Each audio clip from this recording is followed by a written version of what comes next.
See, in management, we avoid conflict. In coaching, we embrace it. I have 3 beautiful daughters.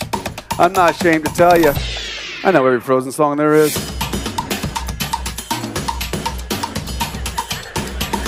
We'll suck the life out of them. Oh, I was with you until we said fire. I got 4 employees, 1 short. I got to work more hours. I'm out.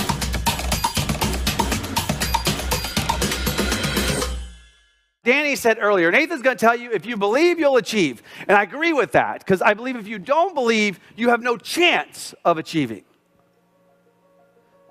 But belief is purely the beginning. And here's what I mean. When you believe that you can achieve greatness in anything, then you will actually have the conviction to do the work.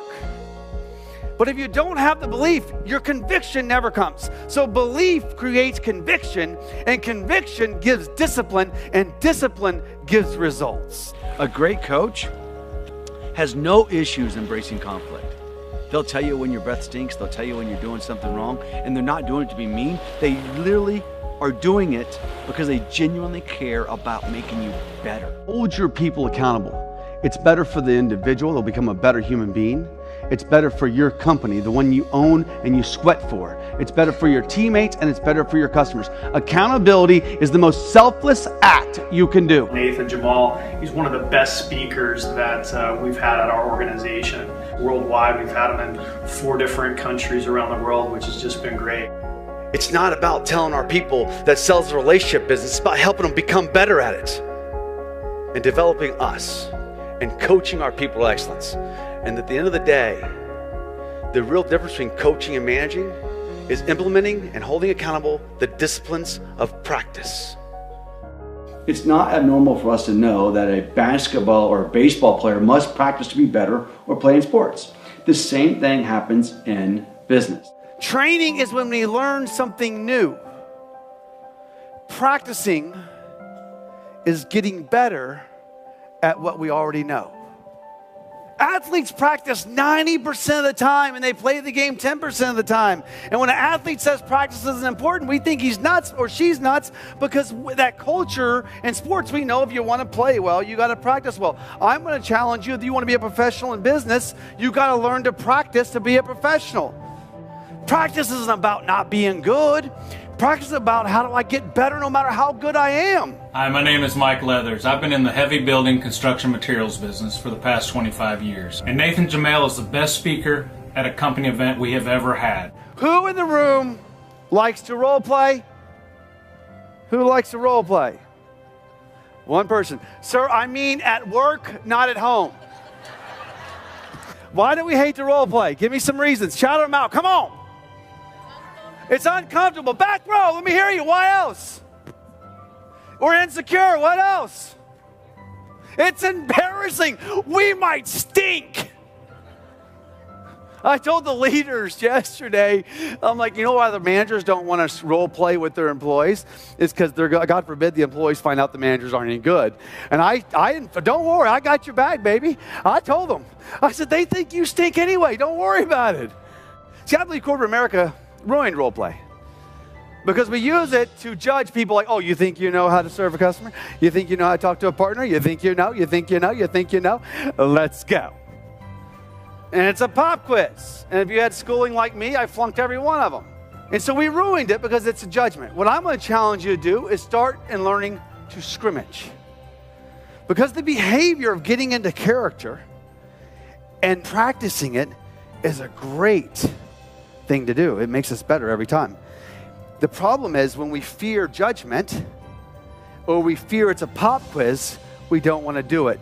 And we have every excuse it's fake. Of course it's fake. We hope it's fake. But so is scrimmaging in sports, but the athletes do that, right? We say we don't have enough time, but think about this for a minute. I mean, sometimes it takes us weeks and months to get an opportunity to talk to a partner or a customer. And we've traveled many distances to go see them. What, are we going to wing it? And we do it all the time. It's crazy. My challenge to you is this. Don't role play anymore. Scrimmage. And there's a difference. It's not just difference in words. It's difference in intent. So if I was your boss, I would make you scrimmage. But here's what I'll tell you. I want a real genuine scrimmage. I want to get into character. I want to try something out, and I want it to stink. Try something new, right? Don't tell me what I want to hear. Try it without. The whole idea of scrimmaging is preparing us for success. We can't get to the next level doing what we did last month or last year. The only way we get to the next level is we learn to practice and scrimmage and get into character before we do it. So let me ask you a question. Give me your name, dear. Just like me. Stephanie, Nathan, nice to see you. Stephanie, if you and I were having a partner meeting on Tuesday, and you and I got into character and we scrimmaged it 3 or 4 times, what are the chances we'd be better than if we didn't scrimmage at all? Does everyone agree with that? Came in, delivered meaningful content in a highly passionate way and in a very entertaining manner, which kept everybody engaged. The only way to make anything like what I do in speeches worth the time or the money is something that has a sustainable change in people. And that's the guy I want to be. I want to be the person that triggers that change for them. I don't know if I care if you say Nathan Jamail was a nice guy. I'd rather see Nathan Jamail change my life. One of the biggest struggles in business and all leadership teams is this: complacency. It doesn't matter if I'm doing an event for financial planners making $500,000 a year, or if I'm doing it for the pipe manufacturing company for the factory workers making $5, $10, $20 an hour. It doesn't matter which group it is. Complacency is a problem because complacency isn't about money. Complacency is about the person and the culture in which they live in versus thrive in. See, when we become complacent, we've been doing something a long time, but we're not growing anymore. When we stop trying to get better, we can become complacent and we get bored. And the next step after complacency is failure. Every time. The power is not being complacent, but being content. See, content says, I love where I'm at. I'm happy with what I do.